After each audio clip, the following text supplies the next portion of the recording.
Welcome to Bitcoins and Gravy. My name is Count Dracula. John and Max could not be here today due to unfortunate circumstances beyond my control. Someone is trying to break down the door. I wonder who that could be. Here's Johnny. I thought I killed you. Prepare to die, Count. Sink him, Maxwell, on the count of 3. 1. I never could teach Max how to count to 3. Oh well, we're a little late, so let's get started. Hey, can you keep it down over there, guys? Welcome to welcome to Bitcoins and Gravy, episode 39.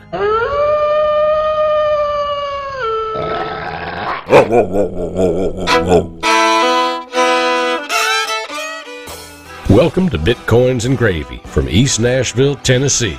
I'm your host, John Barrett, and I'm here as always with my trusty four-legged, wolf-like canine companion, Maxwell. We're two Bitcoin enthusiasts who love talking about Bitcoin and sharing what we learn with you, the listener. Thanks for listening, and we hope you enjoy the show.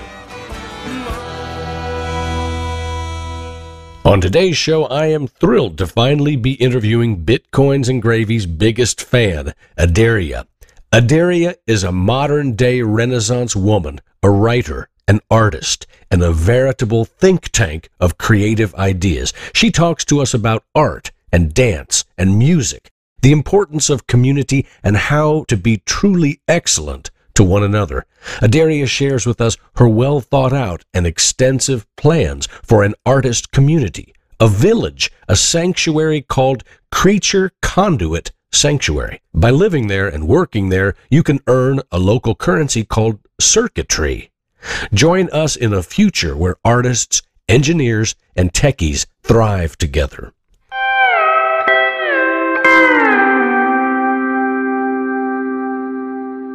Today on the show, I am thrilled to welcome a woman who is an artist, an innovator, a writer, a Renaissance woman, if you would.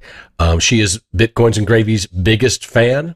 She has been with the show since the very beginning. And so now, without further ado, I welcome to the show my good friend, Adaria. Adaria, welcome to Bitcoins and Gravy. Hi. Hey, how are you? I'm great. How are you? Well, to be honest with you, I'm a little bit under the weather. I'm fighting a cold that showed up on my birthday, which was Wednesday, as an early birthday present. Other than that, I'm doing great. I'm ready for the interview. Let's jump right in. Tell our listeners, if you would, how you first got involved in Bitcoin. We know that in the Bitcoin community, there are very few women. The numbers are growing, but it's, for the most part, it's men, right? Yeah. I don't know why. Because men are more nerds than women. Is that the answer? You know, I think there are plenty of women nerds, too. I think we're hiding. Okay. Half of those men on there might actually be women. Oh, you never know. No, that's right. You don't know. I got introduced to it in 2012 when I started working on this village idea. Okay. And I just posted it to see what sort of response it would get. And somebody sent me an email and said, you might be interested in Bitcoin. It might be a way that you could fund your project, or maybe you could use it in the village. And they started giving me paragraphs of ideas. So I started looking into it just because I wanted to be open-minded. And the first thing I saw was a lot of media noise. Oh, it's volatile. Right. Oh, it's a Ponzi scheme. And I was like, it seems kind of odd, but I'm not one to just listen to the media. So I delved into it, and 2 weeks later I came up for air. And so I was hooked. Nice. How long ago was that? That was in 2012, July 2012. So now you're in Bitcoin and you're thinking about using Bitcoin to fund a project. Tell us about your project. Well, now it's named Creature Conduit Sanctuary. It's a permaculture village for artists, combining green technologies, rainwater collection, solar energy, zero-point energy, aquaponics, greenhouse gardening, forest gardening, all these things. I'm combining them together. Dome structures, more durable structures, because we do get tornadoes and floods out here. Mm-hmm. Combining that all together and making a complete village, essentially, for artists to live there, and they'll actually get to live there for free. It'll have its own cryptocurrency in which they'll be paid for the work that they'll have to do, and they'll get paid in the village's own cryptocurrency for that. Wow. I'm looking at MaidSafe system, the way they have a lot of things automated. So I'm just looking at different things that could make decision making, a lot of the day-to-day operational things, a little more efficient. That's essentially the base of it, but there's so much involved in it. Instead of having a community where everyone's crammed together in one big house or something and sharing spaces. Everyone will actually have their own private rooms. There'll be some communal meals. Meetings will occur over meals as opposed to in some sort of structured, uptight setting. It'll just be a conversation across the meal. And Okay. I want everyone to feel open so that decision making and conversations, anything like that, conflict resolution can go smoothly if everyone's honest. So. Okay, so this is an amazing idea. Of course, some people are listening and they're thinking, this sounds like a hippie commune. Haven't we tried this before and failed? How would you respond to someone that says that? That it seems somewhat like a hippie commune. It was inspired by those things, but there's a little more structure to it. There will be rules that have to be followed. That people won't be able to just come in and hang out and do absolutely nothing. Like I said, you'll have to do 6 hours of work each week. Anything in general that keeps the village operational, and that could be anything from cooking a meal to cleaning to, I don't know, helping an artist because they need a model and they're doing a sculpture. So anything that just keeps it running, because part of the thing that keeps it running is art. So it may seem hippie because there's a lot of art involved, but the true goal of the village is to support artists. There's so many artists out there that can only get so much done because they can only afford to do so much. I used to know so many musicians that couldn't record an album because they couldn't afford the studio time. Hey, you're looking at one right here. You're talking to one. Yeah. So, I wanted to create something that instead of $1 million being spent on a really lame blockbuster movie, $1 million could be spent on 1,000 really talented artists. So it kind of seems like a commune because no one has to pay to live there, but the true payment is being willing to cooperate, being compassionate, being able to adapt to that lifestyle. There'll still be technology. We'll still have internet. We'll still have electricity. There'll be plumbing. There'll actually be gray water plumbing. The water will come from rainwater. And there'll be a filtration system put in so that we can recycle that water.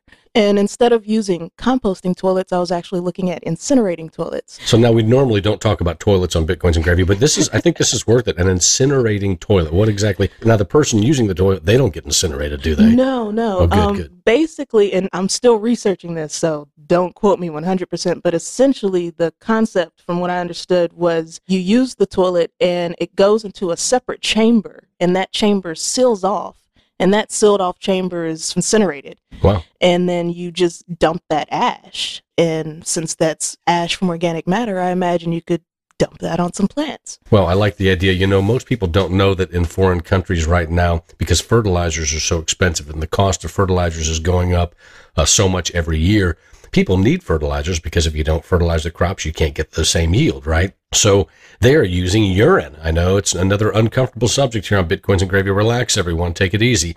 But they're actually turning that urine into a white powder that is very high phosphorus fertilizer. Wow. It's very cheap to do that, and it's very effective in terms of fertilizing. I once read years ago that a single person, the waste that comes from a single person is enough to perpetually fertilize 1 acre, that you could fertilize your own acre with just your own excrement. Okay, now, ladies and gentlemen, we're finished with excrement. We're finished with incinerating toilets. We're going to move on to even more important things. So I love the idea. Now, tell me the name again of this idea. It's Creature Conduit Sanctuary. Creature Conduit Sanctuary. Mm-hmm. Is that right? I love it. And so you sent me the link, I think, and I actually saw an artist's rendition of what this would look like. Now, who did that artist's rendition? I did. Oh, that's phenomenal. Wow. So you yourself are a graphic artist. And so many other things. Oh, wow. So was that a computer-generated graphic that you did that I saw? Or Yes. was that hand-drawn? It's computer-generated. I did the 3D models in SketchUp. Okay. So the buildings, I've actually designed them to scale. Okay. So that I can actually pass that off to the dome company and they can build it based on my model because I built it in SketchUp. And then I did the trees in a program called Lumion 3D. Okay. And it just renders out. It takes about 12 hours and Wow. renders my computer useless until it's done. Wow. But it was fun. It took me a long time to learn. I had to learn all of these software programs to do this. And how'd you learn those? Tutorials on YouTube. Yourself? Yes. That's phenomenal. Well, just all that rendering and all that high-tech stuff, that is so cool. So a minute ago I said, wow, you're a real artist. And you said, and so many other things. So what else besides an artist? You don't have to give us the complete list, Right. but... I'm a writer. I've Okay. always been a writer. Okay. I'm an actor. I'm a belly dancer. I'm the one that Oh, that's emailed right. about that. Nice. And a bit of a martial artist, if you consider martial arts an art, which I do. I don't want to say anything to piss you off. Okay, go ahead. Don't be silly. But I mean, those are really the highlights. I make flutes, bamboo flutes. Wow. I learned how to do that one summer for some reason, so that was fun. Nice. But pretty much any art out there, I've given it a try. I love Indian dances, as in from India, like Bharatanatyam, Bollywood dance. That Bharatanatyam is classic Indian dance. Okay.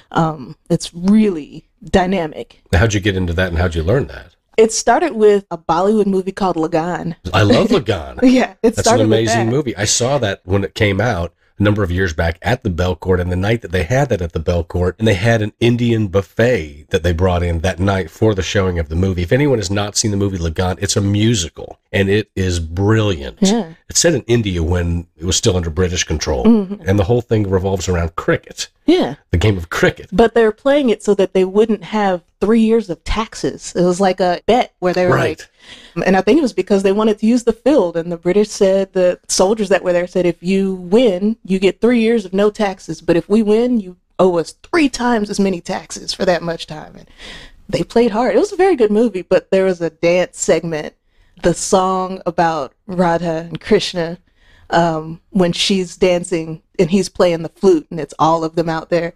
I learned her dance part and I was sucked into Bollywood by that. And YouTube was very helpful in getting me sucked into Bollywood. And then I wanted something more, because as most Hollywoods or Bollywoods, they start to go for the easy money and less of the art.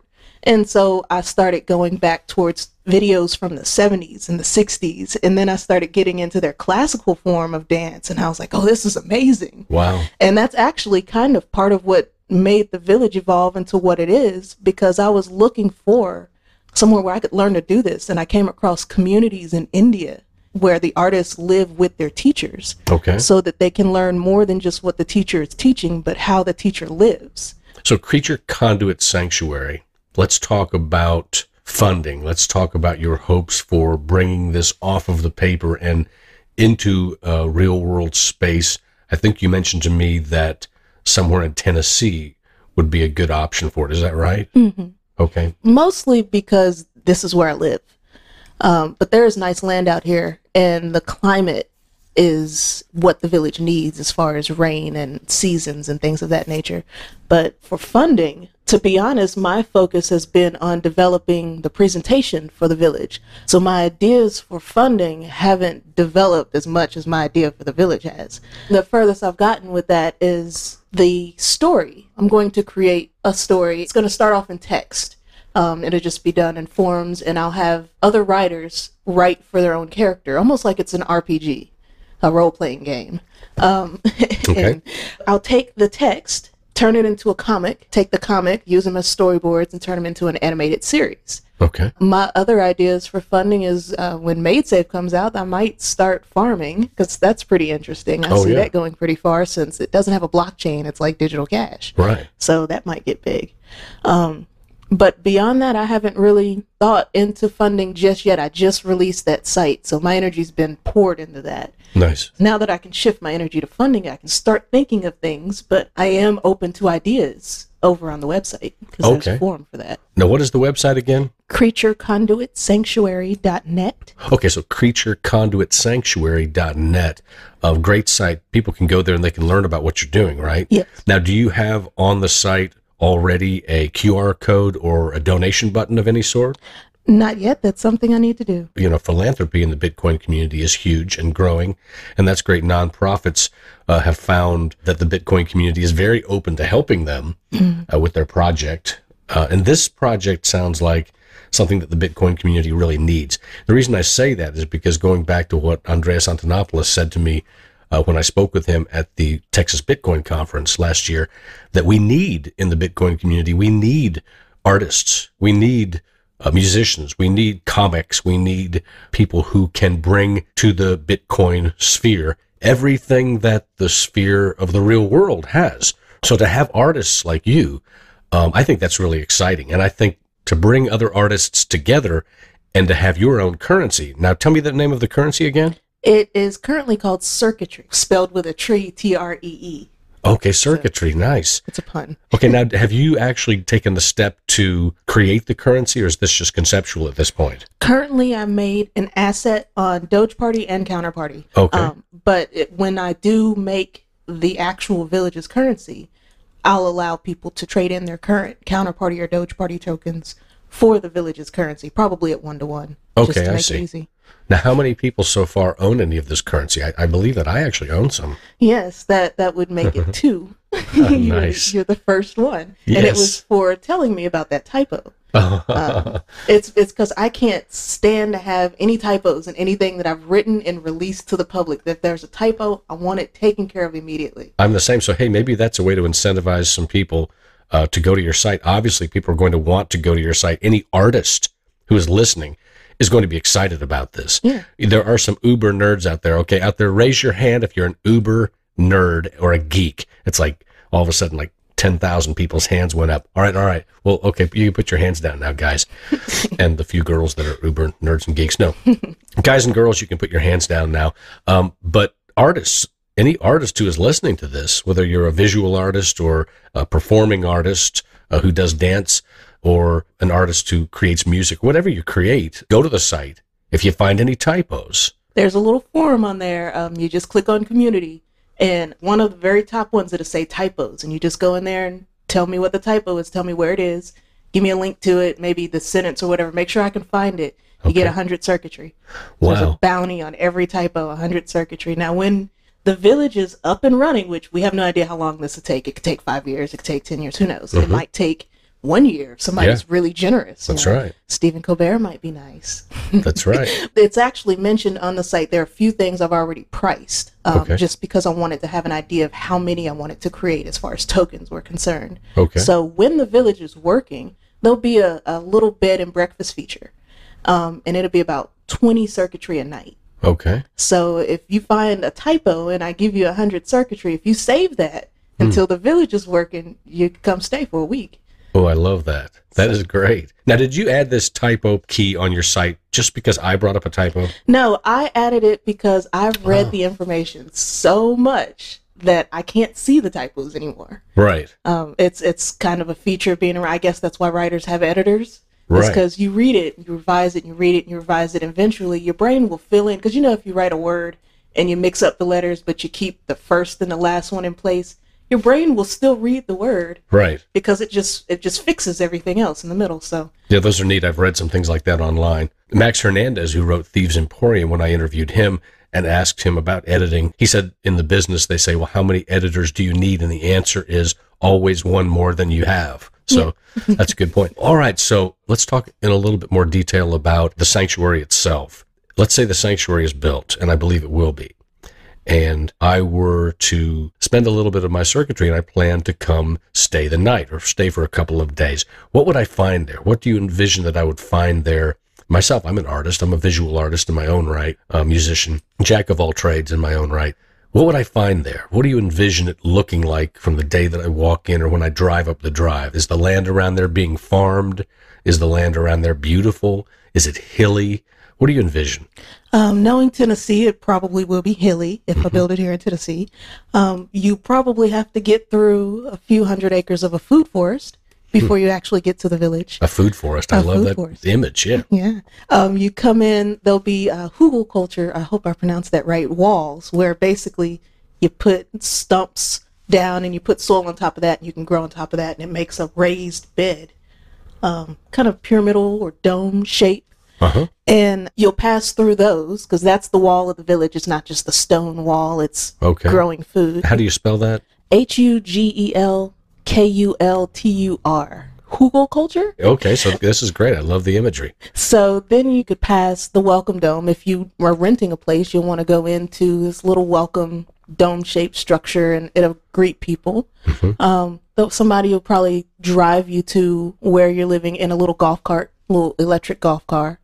And you'll pass all the buildings. The outside ring is all the different buildings for art. Each particular art will have a dedicated building. And I wanted to mention that when I'm saying artists, including software developers, engineers, and not just software engineers. I see them as artists. There's something artistic about the processes involved in those things. I agree. You'll pass these structures that each one is for each art. So you might see dancers off to your right, or you might see people making paper, or, some fashion designers checking their designs. People turning pottery on the pottery wheel. Right. And anything. Also then you see the guys in there on their computers. Right. You could see your guys on the computers. They might be helping the blacksmith. Who knows? Any art, it's there. And you'll pass through that. You'll go through a lot more trees. It'll be pretty lush. Another little hugelkultur wall. Mm-hmm. And you'll get into the residential area, which will be just as lush. There'll be fruit trees growing all over the place. There'll be ponds here and there, little water feature type things where there'll actually be fish. Any aquaponics there? The aquaponics will be indoors, but we'll get into that when we get to greenhouses. Okay. So you'll pass through numerous fruit-bearing plants, nut plants, any kind of plant that could be conducive to the environment. It'll be in there. So it'll be very lush. And growing food. And growing food, yes. Okay. So it might be actually difficult to see one house beyond another house. That's how I wanted to keep it to where you could still feel like you're in a private space and still in a community. Nice. You'll finally get to your dome that you'll be staying in, and each dome has 3 bedrooms in it and a private greenhouse. The private greenhouse is dedicated specifically to that dome. So if you're visiting, there might be something already growing there, but you could go in there for breakfast and grab whatever's growing and have that if it's ready for harvest. Okay. You'll have your own private bedroom. You go around a little circular, it's a torus right in the middle, so that there's a courtyard. Mm-hmm. And the domes are attached to the outside of the torus. So you'll go around the courtyard and you'll get into your room, and it'll be your own private bedroom. There'll be a round bed set right in the middle, and off to the side is the entrance to a bathroom. Okay. There'll be a closet, and at the back is it's a small little room, like a sitting room, and it's mostly an entryway because that's the private entrance to that bedroom. Okay. So that's what you'll see when you get in there. Now, if you wanted to go for one of the meals, because if you're staying there, you could join in the communal meals. There's a large dome placed in the center of the village, and there's a kitchen, and then there's other greenhouses, which, because the domes can be airtight, mm-hmm. you can control the climate 100%. Mm. So you could grow what would grow in a northern climate or a tropical climate all in there. And so that's where the aquaponics will be. Nice. So that's the food that will feed the village. Well, some of the food, because there's so much of it. Right.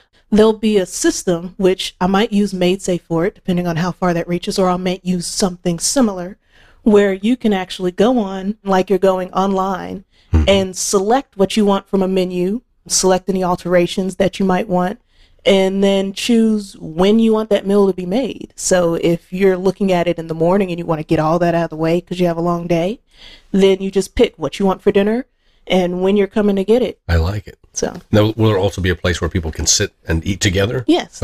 Communal? Mm-hmm. You may have mentioned that and I just didn't hear it. Oh, I actually didn't. There'll be sort of a circular setup of seating. Okay.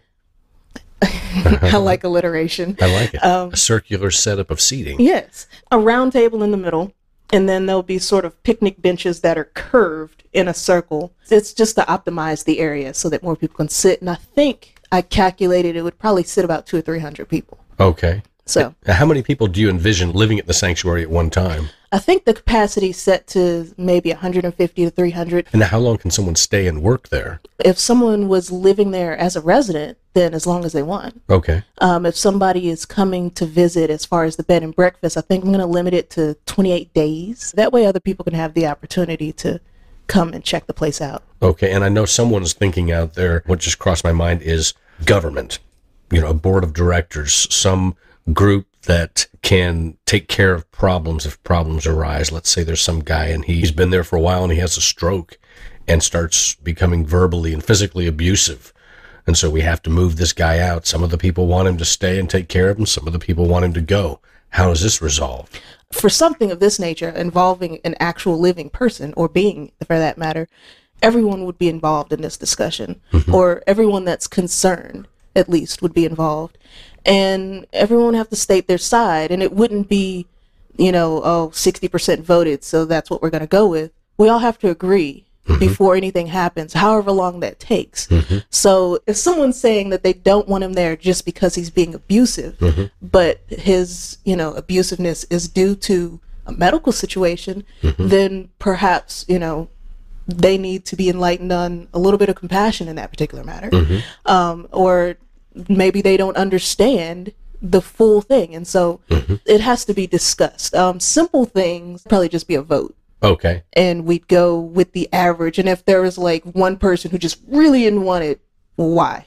And Right. if you can't explain why, like if you're just being opposing just to be opposing, Right. then we're going to ignore you. Right. But if you can literally explain why, and it doesn't even have to be a 100% good reason, it just has to be a reason, Right. then we'll hear you out. Mm-hmm. And then we'll discuss it and see where it goes from there. Because I'm pretty sure that if you get enough humans together with compassion and they can be honest, eventually I think we could all agree I think so. on something. That compromise is totally possible because there's more than 2,000 ways to do a thing. Yes. So I like the idea of a true democracy. Myself, I like the idea of state, local, federal mandates or legislation, laws being put to referendum. I like the idea that people actually get to come together and vote, and then the majority rules. Yet it seems so often, a new law is passed or legislation or something changes, and you talk to people and they keep saying, well, I was against it. And you start to get this feeling that, wow, there were more people that were against it. For instance, if you were to actually poll all of the Americans right now and ask them, do you think we should be going back into Iraq and Syria? I think that actually the majority of Americans would say no. We don't need to be meddling any more than we already have in the Middle East. But it's not up to a vote. It's not a referendum.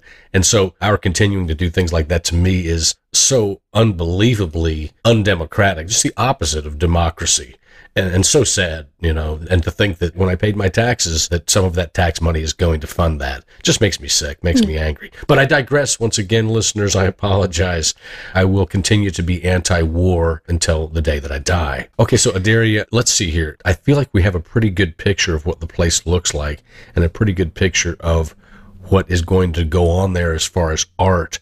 How do you envision getting other artists excited about this? Because certainly something of this magnitude, it would be impossible for me as an individual or for you as an individual to just do everything all by yourself. How do you envision recruiting people, getting people interested, and getting people on board with the sanctuary? I've actually found that telling people about it has been enough to excite someone, especially if it's something they've been looking for. Most artists are looking for the freedom to do their art, to create.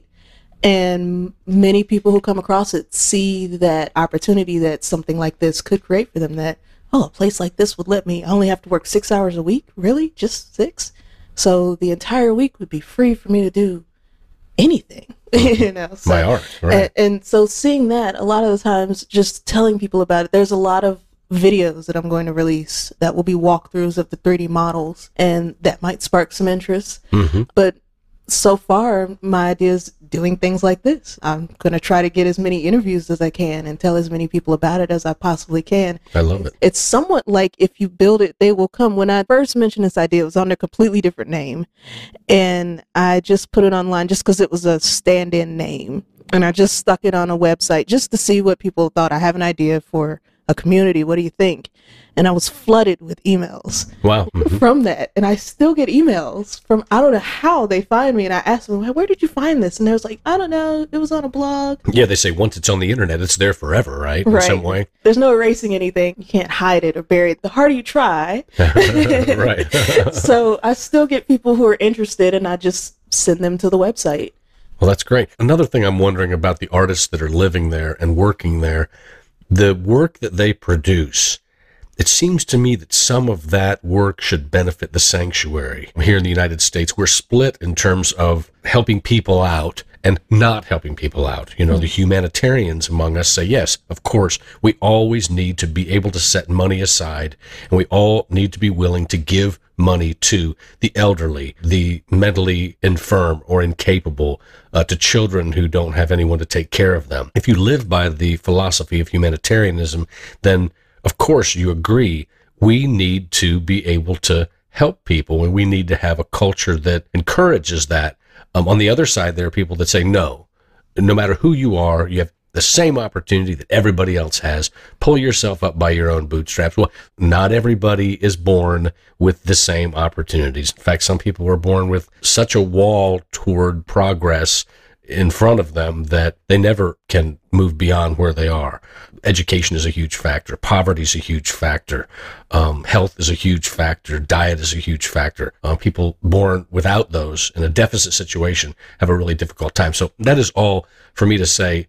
Obviously, there are many of us who would not want here at the sanctuary for there just to be a bunch of freeloading artists. Right. Right. To mitigate that would be that you're required to do 6 hours each week to work for the village. Now, if someone, if an artist gets a job working for, say it's an animator and they get a job working for Pixar, but they still want to live at the village, that's fine. And if they want to keep their money, that's fine too. We're not expecting we're not going to take any cut from anything, or we're not going to claim any ownership of anybody's art. It's just there to sort of boost artists that are actually talented. So if they got that kind of position, more power to them, but just keep contributing to the village, because that 6 hours each week is what keeps the village going. That's what will keep the village operational. And so long as you continue to keep that obligation to the village, you're fine. And as long as you're nice to people, be excellent to each other. Nice. As long as you're just a decent person towards other people and you're doing what that small bit of requirement is, everything else is fine. Nice. And you did mention earlier there's some rules. We don't have to go over the rules. You can go to the website and you can read the rules. So people who are thinking about, hey, I would really love to live at the sanctuary, read the rules first, people. But I think, it does seem to be true to me that those people who show dedication, true dedication to their art, they have something. Artists are sensitive people, generally speaking. Sometimes artists are way too sensitive. Their skin is way too thin.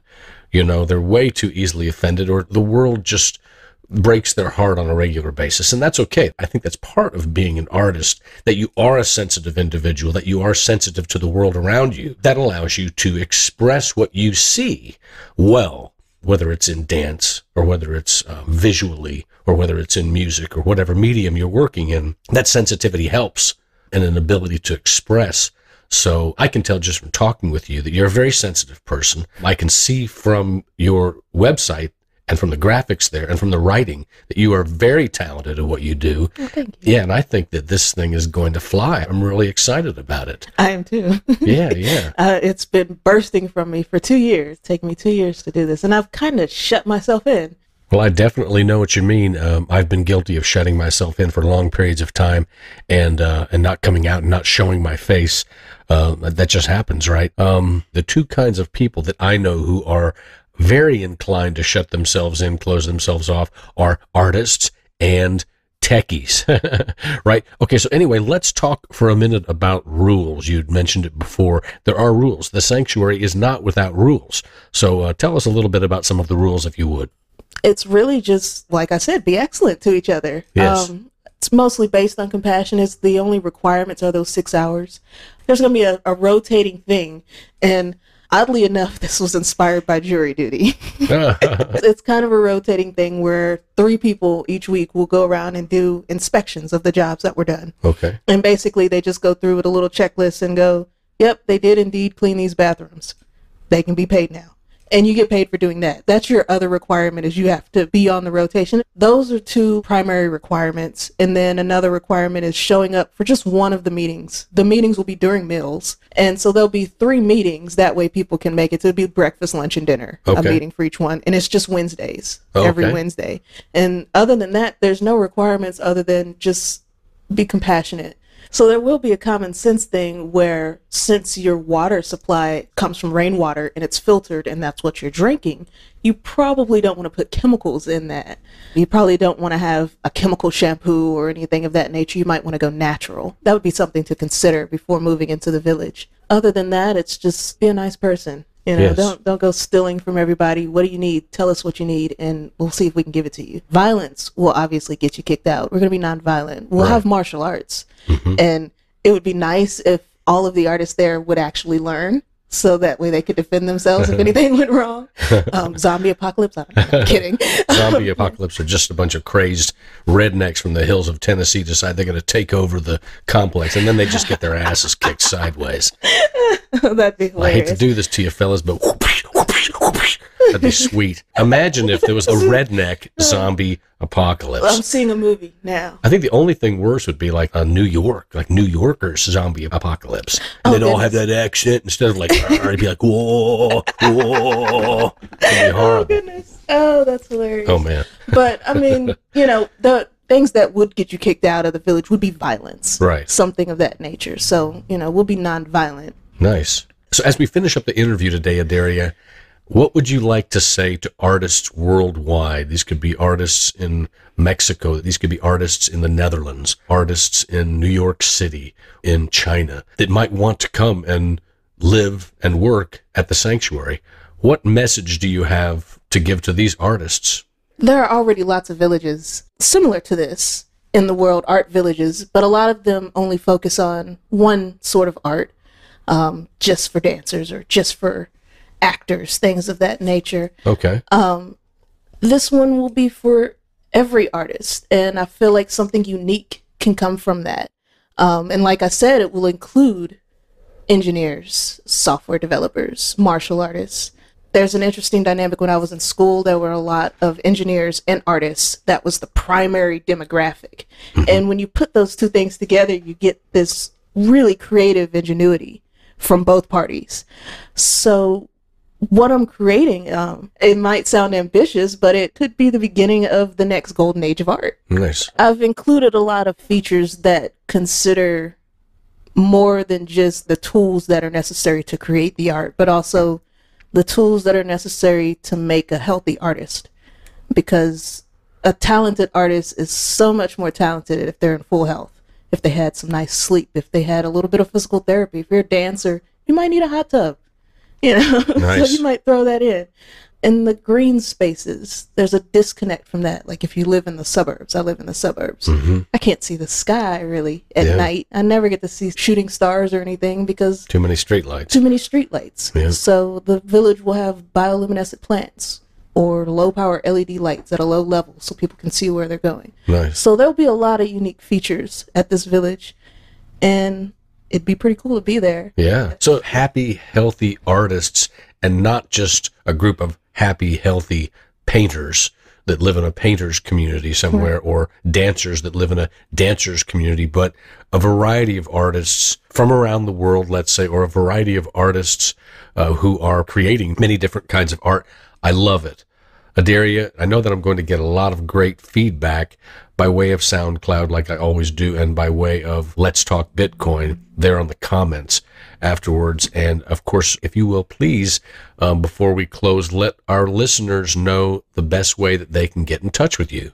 You can go to the website at creatureconduitsanctuary.net, and I'll be on the forums. But I also have a Gmail. It's adiaair, ADIAAIR, at gmail.com, and you could just email me there. Okay. So those are two primary ways. I guess you could follow me on Twitter at adiaair, ADIAAIR, just like the Gmail. Okay, great. Ladies and gentlemen, you've been listening to Adaria talk about Creature Conduit Sanctuary, and you can find Creature Conduit Sanctuary by going to creatureconduitsanctuary.net. Adaria, thank you so much for being on the show. It was great to have you here, and I hope at some point I can have you back on the show and you can tell our listeners about the progress that you're making with the sanctuary. All right, anytime. Thank you for having me. I'm a big fan. I love the show. Well, thank you very much. Ladies and gentlemen, you've been listening to Adaria, Bitcoins and Gravy's biggest fan. Thanks, Adaria. Thank you. Bye-bye. Bye. Now climb aboard, y'all. This train is bound for glory. And there's plenty of room for all. Well, Satoshi Nakamoto, that's a name I love to say. And we don't know much about him, but he came to save the day. When he wrote about the way things are and the way things ought to be, he gave us all a protocol this world had never seen. Oh, Bitcoin, as you're going into the old blockchain. Oh, Bitcoin, I know you're going to reign till everybody everybody knows till everybody knows your name. Down the road it will be told about the death of old Mount Gox, about traders trading altar coins and miners mining blocks. But them good old boys back in Illinois and on down through Tennessee, see, they don't care to be a millionaire, they're just wanting to be free. Our Bitcoin, as you're going into the old blockchain. Our Bitcoin, I know you're going to reign, till everybody knows, till everybody knows your name.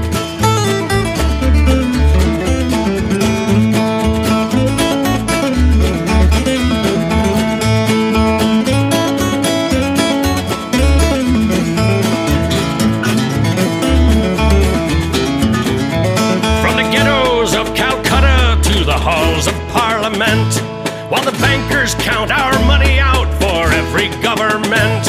Oh, Bitcoin flies on through the skies of virtuality, a promise to deliver us from age-old tyranny. Oh, Bitcoin, as you're going into the old blockchain. Oh, Bitcoin, I know you're going to reign, till everybody knows, till everybody knows your name. Till everybody knows, till everybody knows your. Give me some exposure. Everybody knows your name. Sing it. Oh Lord, pass me some more. Oh Lord, before I have to go. Oh Lord, pass me some more. Oh Lord, before I have to go.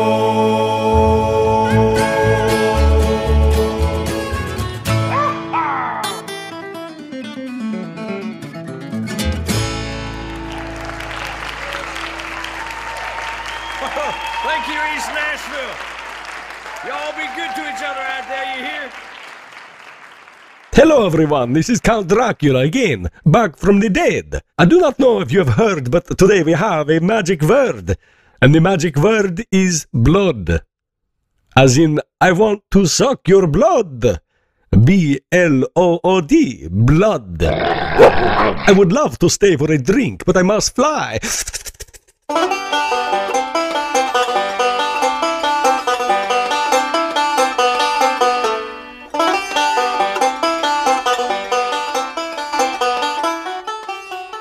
To find out more about my guests and sponsors, check out the show notes on the Let's Talk Bitcoin page, on SoundCloud, or on bitcoinsandgravy.com. Thanks for tuning into the show, and if you really do like the show and you aren't just faking it, please tell your friends about it or send them a link to the show. And remember the Bitcoins and Gravy hotline. Have you ever wanted to be a podcaster? Then call Bitcoins and Gravy at 615-208-5198 and leave a message with your comments, questions, or complaints. This is your chance to give me a piece of your mind and tell me what you really think about the show. And if you give me your permission, I will put your call-in comments on the show. And of course, I offer a number of ways for you to download all of the past podcasts. You can go to letstalkbitcoin.com or directly from SoundCloud, or you can go to the website, which of course is bitcoinsandgravy.com. If you've enjoyed the show, please take a minute to leave a review on SoundCloud. And remember, it's your reviews and comments that help new listeners discover Bitcoins and Gravy, plus all the other great podcasts, articles, and links that can be found on the Let's Talk Bitcoin network. I also thank you for your generous donations in Bitcoin or Litecoin that help me keep the lights on and coffee in the kettle. I'd like to thank my very special guest on the show today, Adaria. To learn more about her project, go to creatureconduitsanctuary.net. Signing off now from East Nashville, Tennessee, I'm your host, John Barrett, with my trusty companion, Maxwell. Say goodbye, Maxwell.